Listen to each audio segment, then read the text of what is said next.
ఆంధ్రప్రదేశ్లో కూటమి ప్రభుత్వానికి దెబ్బ మీద దెబ్బ తగులుతున్నటువంటి తీరు ఈ మధ్య చూస్తున్నాం. కానీ ఈ రోజు వరుసగా జరిగిన మటుకు చాలా షాకింగ్. అంటే రాజకీయాలను బట్టి ఎవరు ఏదైనా మాట్లాడవచ్చు, కానీ జరుగుతున్న దాన్ని ఉన్నది ఉన్నట్టు పరిశీలించినట్టయితే తప్పకుండా రాజకీయంగా చట్టబద్ధంగా కూడా కూటమి ప్రభుత్వానికి, చంద్రబాబు నాయుడు ప్రభుత్వానికి తీవ్రమైన ఎదురు దెబ్బలు తగిలాయి. ఒకే రోజు ఇన్ని తగిలాయి, అయినా వాళ్ళే మార్గం మార్చుకోలేదు అన్నది చూస్తే మటుకు చాలా ఆశ్చర్యం కలుగుతుంది. అంటే పాయింట్ ఆఫ్ నో రిటర్న్, ఇంకా మళ్ళీ వెనక్కు రాలేని పరిస్థితికి వెళ్ళిపోతున్నారా?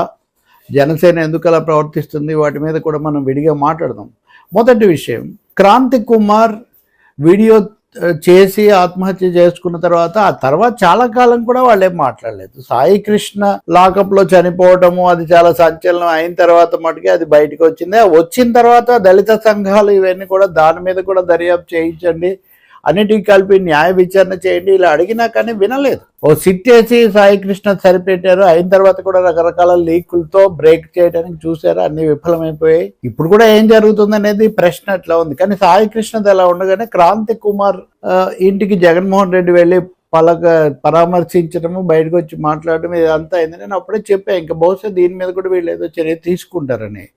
జగన్ కోణం నుంచి కాకుండా విస్తృతమైన రాజకీయ కోణం, ప్రజాస్వామిక హక్కుల కోణం నుంచి చూస్తే ఇది ఇలా జరిగి ఉండాల్సిన అవసరం లేదు. ఇది పూర్తిగా స్వయంకృతం. ఆ తర్వాత ఇప్పుడు దాని మీద విచారణ ఏదో మొదలు పెట్టినట్టు, ఆయన తండ్రిని అది అడిగినట్టు, ఫోను అంటే అతను ఇవన్నీ చేసిన ఫోన్ అడిగారు అంటున్నారు. ఏం జరుగుతుందో ఈయనేం చెప్తారో మనం చూడాలంటే ప్రాసెస్ ఆఫ్ లా కొన్ని చర్యలు ప్రారంభించిందేమో అనుకోవాలి, లేక ఇది కూడా ఆ సిట్గా అప్పగిస్తారేమో తెలీదు. ఏదైనా క్రాంతి కుమార్ విషయంలో అధికార పార్టీ ఎమ్మెల్యేలతో సహా, వామపక్షాలతో సహా, దళిత సంఘాలతో సహా ఎంతో ఆందోళన చేసినా కానీ ఏమాత్రం చలనం లేని ప్రభుత్వం ఇప్పుడు కొంచెం నెమ్మదిగా వస్తూ ఉండటం, ఓ చర్య తీసుకోవటం, న్యాయం జరుగుతుందని చూడాలి. ఇక్కడ రాజకీయంగా చూడటం కాదు, ఎందుకు జరిగాయి ఇట్లాంటివి అన్నది పరిశీలించడం చాలా ముఖ్యం. ఇక రెండోది గాదె విజయలక్ష్మి, సాయి కృష్ణ తల్లి గారు. ఆమెను ఈరోజు మెజిస్ట్రియల్ విచారణ సందర్భంలో, డిపార్ట్మెంట్లో విచారణ అనుకుంటా, ఆమెను 2 గంటల పాటు ప్రశ్నించారు. ఆమె బయటకు వచ్చి తీవ్రమైన వ్యాఖ్యలు చేశారు. నా కొడుకు బూడిదైనా ఇప్పించరా మీరు అని. పవన్ కళ్యాణ్ కుమారుడు చాలా అభిమానిగా ఉండేవాడు, అటువంటి వాడి నేర చరిత్ర అది ఇది అంటారా, అటువంటివి ఏం లేవని తల్లి ఆవేదన నిజమా కాదా వాటి మీద ఇప్పుడు నేనేమి వ్యాఖ్యానించట్లేదు. కానీ ఖచ్చితంగా చంద్రబాబు నాయుడు ముఖ్యమంత్రి మాట్లాడిన తర్వాత ఆమె ఏదో సర్దుబాటు చేసుకున్నారో అది ఇది జరగలేదనేది అయితే అర్థమవుతుంది. ఆమె అంతే ఆవేదన, ఆగ్రహం వెలిబుచ్చారు. ఇన్ని కథలు చెప్తారా? సరే, కులం పేరు కూడా ఆమె ప్రస్తావనకు అక్కడ వచ్చింది. కానీ ప్రభుత్వం యొక్క అలసత్వం, ఆలస్యం కూడా దీనికి కారణం. ఇప్పటికి కూడా సరైనటువంటి దిశానిర్దేశం ఆ విషయంలో జరుగుతుందా లేదా లేదు. ఎందుకంటే రకరకాల వాదనలు నడుస్తున్నాయి. ఆమె తీవ్రమైన వ్యాఖ్యలు చేశారు. అంబటి రాంబాబు కూడా ఈరోజు మాట్లాడారు. ఆయన కూడా ఆమెకు వినండి, దీనికైనా మీరు స్పందించండి, సిగ్గు తెచ్చుకోండి అన్న పద్ధతిలో ఆయన తీవ్రంగానే వ్యాఖ్యానించారు. ఇక మూడోది ప్రశ్న రావణ్. ఈ రావణ్ను 4వసారి న్యాయస్థానం విడుదల చేసింది. 3 సార్లు అరెస్ట్ చేస్తే 3 సార్లు బెయిల్ ఇస్తే, 4వసారి కూడా అరెస్ట్ చేస్తే 4వసారి కూడా బెయిల్ ఇచ్చింది. బెయిల్ ఇచ్చాక 5వసారి కూడా అరెస్ట్ చేశారు. అదే ఇక్కడ షాకింగ్. 6వసారి 7వసారి కూడా చేయొచ్చు, ఏముంది, కేసులు అనేక చోట్ల ఫిర్యాదులు ఉంటాయి. గతంలో కూడా కొన్ని కేసుల్లో అలా అరెస్ట్ చేయడం, తిప్పడం, చివరికోళ్ళు బయటికి రావడం జరిగింది కదా. చట్టం అధికారం చేతిలో ఉన్నప్పుడు చేస్తూ ఉండొచ్చు. ఎవరు చేసినా తప్పే, ఎవరు చేసినా అండర్లైన్ దిస్. ఎందుకంటే ఎవరు మాట్లాడినా అన్ని వీళ్ళు ఒకటే కోణం చెప్తున్నారు కాబట్టి చెప్పాల్సి వస్తుంది. ఎవరు చేసినా, ఎవరు అధికారంలో ఉన్నా రాజ్యాంగం, చట్టాలు, నిబంధనలు కొన్ని ఉంటాయి. అప్పుడు ఇప్పుడు విమర్శలు, పోరాటాలు, నిరసనలు ఉంటాయి తప్పకుండా. ఊరికైనా అప్పుడు లేదు ఇప్పుడు లేదు, అప్పుడు కూడా తప్పే. అయితే 2 ఘటనలు, 2 కేసులు ఒకటే విధంగా ఉండవు కాబట్టి అప్పుడు మాట్లాడింది ఇప్పుడు మాట్లాడినా కూడా ఆ తేడా ఉంటుంది. కానీ 4వసారి కోర్టు విడుదల చేశాక కూడా మళ్ళీ అరెస్ట్ చేయటం అంటే చట్టబద్ధంగా వెళ్తాం. చట్టం ప్రకారం మీరు అరెస్ట్ చేయడం తప్పని కోర్టు 4 సార్లు చెప్పిన అయినా మీరు 5వసారి చేశారు, మళ్ళీ వెళ్తుంది.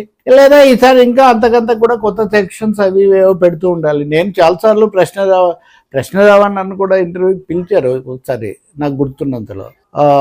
నేను వెళ్ళలేదు, కారణం ఏం లేదు, నాకు కుదరలేదు. రెండవది కొన్ని పదాలు, కొన్ని తీవ్ర భాష ఆ విధంగా ఉండాలా, అభిప్రాయాలు చెప్తే ఎలా చెప్పాలన్న విషయంలో నా పద్ధతి ఏదో నాకు ఉంది. కానీ మాట్లాడింది మీకు నచ్చలేదు కాబట్టి వరుసగా అరెస్టులు చేస్తుంటారా? దాడి చేయటమేనా? ప్రశ్న రావణ్ అని ఆయన జోసఫ్ అని ఆయన రావణ్ అని పేరు పెట్టుకున్నాడు. మీకేంటి అభ్యంతరం మధ్యలో పదే అదేదో మహా అపరాధం అయినట్టు. ఆయన పేరు జోసెఫ్, ఆయన పెద్ద పరిశోధనలాగా చాలామంది పెట్టుకున్నారు కదా. చాలామంది నటీనటులు పెట్టుకోలేదా, రచయితలు పెట్టుకోలేదా? అతను పెట్టుకున్నాడు. అతను మాట్లాడాడు అన్ని తప్పు. అతను మాట్లాడినవన్నీ తప్పైనా ఎలా అంటారు? అసలు నేను ఒక్కటే అడుగుతాను, అతను ఏ రాధామోహన్ దాస్కు మనోహర్ దాస్కు సమాధానంగా అయితే చెప్పాడో ఆయన ఘోరంగా మాట్లాడారు. రాధా మనోహర్ దాస్ మాట్లాడిన చాలా వీడియోలు, వాటికి పెట్టిన థంబ్స్ ఉన్న దగ్గర ఉన్నాయి. థంబ్స్ అయితే వాటి ఫోటోలు కూడా ఉన్నాయి. అవేవి మీకు తప్పుగా కనపడలేదా? మీరు నోటీస్ ఇవ్వండి, విచారించండి, కోర్టు ఏదో శిక్ష చేస్తే వేస్తుంది. ఇంతలో వల్ల పదే అరెస్టులు చేస్తే ఏంటి దానివల్ల? పైగా మీరు బెదిరించడం ఏంటి?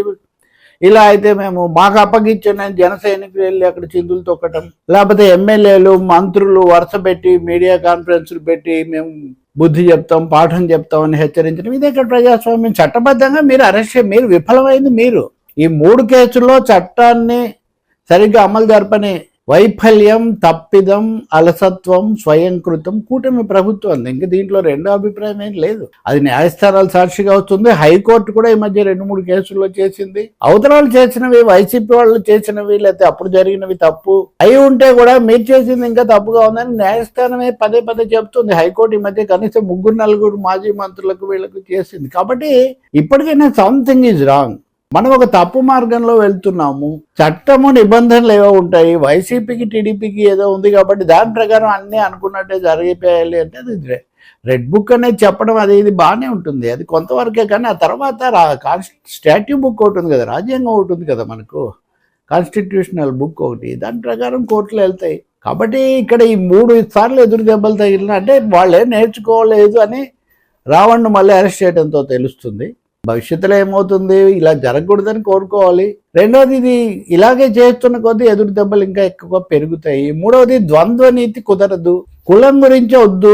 మరి కులం అని ఎందుకు చెప్తున్నారు? పోలీసు అధికారి కులం కూడా ఎందుకు చెప్పారు? ఇప్పుడు దాన్నే మళ్ళీ వైసీపీ అంబటి రాంబాబు అంటున్నాడు, మీరు అతనిది కులం అన్నారు, ఇతనిది కులం అన్నారు, మిగతా వాళ్ళనేమో బయటికి రానివ్వట్లేదు అని. అంటే ఇక్కడ ఇది కొత్త ట్విస్ట్ తీసుకుంటుంది, కొత్త మలుపు కూడా తీసుకుంటుంది ప్రభుత్వం కనుక బాధ్యతగా జాగ్రత్తగా వ్యవహరించకపోతే. ఈ లోపల జన సైనికులు వాళ్ళ అసహనానికి గురి కావడం, అది పరిస్థితి ఇంకో విధంగా మారుస్తుంది. ఇది చాలా ఆందోళన కలిగించే అభ్యంతరకరమైన పరిస్థితి.